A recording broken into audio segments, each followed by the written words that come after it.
The following is presented to you for educational and promotional purposes only and not as legal advice. The speaker strongly recommends seeking advice of your own attorney before undertaking any of the advice or concepts discussed in this video. Hey friend, Jeff Watson here. Thank you so much for watching this introductory video to the Omega Wealth Protection System. This introductory video is going to be about non-performing notes. Now you may say, who are you and what are you talking about? Well, I told you I'm going to be talking about non-performing notes. To know a little bit about me, check out the link at the top of the page. You can read my bio, see what other people have to say about me.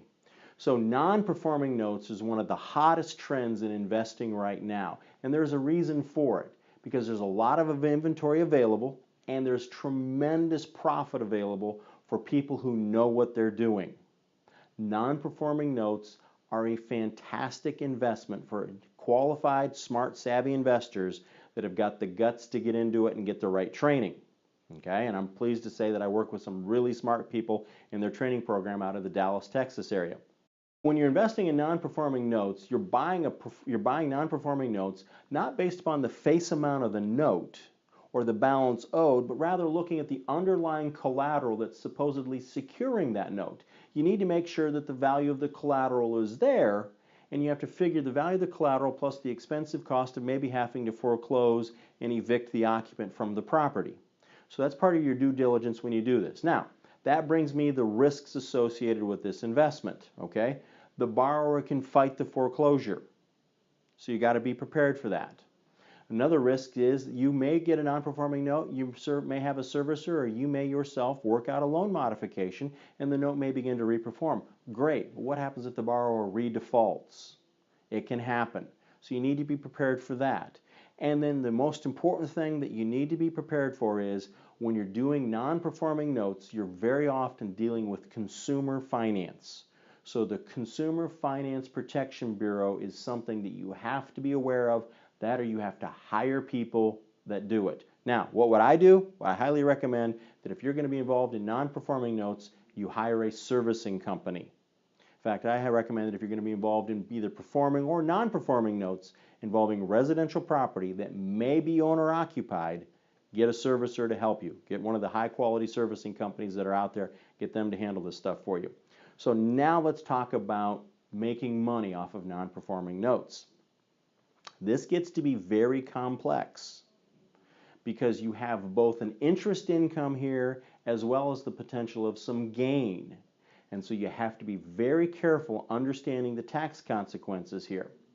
My friend John Heyer out of Columbus, Ohio has done a great deal of research on this, and you may want to look him up and talk to him about this, because you can run into both ordinary earned income in a phantom situation. Because if that note starts to reperform, the IRS assumes you've made all that gain even though you haven't been paid it yet. So there's also a short-term capital gains that could come at you, and there's the possibility of some interest income. So somebody's going to look at me and go, well, Jeff, this sounds pretty risky as far as the taxes are concerned. Yes. It also sounds kind of challenging as far as some of the litigation issues and some of the consumer financial protection issues. Yes. Is it worth it to do this investing? Yes, it is. But you need to do it the right way. And so let me talk to you about the entity selection that I want you to do here. I want you to use a multiple member LLC that is either owned by or funded in majority on a profit participation basis by self-directed Roth retirement accounts, so that the LLC passes through the income and the gain to these retirement accounts that are tax exempt. And so you avoid some of the tax consequences there. Now, the retirement account owners cannot be involved in the active management and working in this business. They have to be in a passive role. One of the other advanced strategies that I see people use for asset protection characteristics here is they will use various trusts owned by that multiple member LLC that hopefully is owned and controlled by and funded by self-directed retirement accounts, particularly of the Roth persuasion.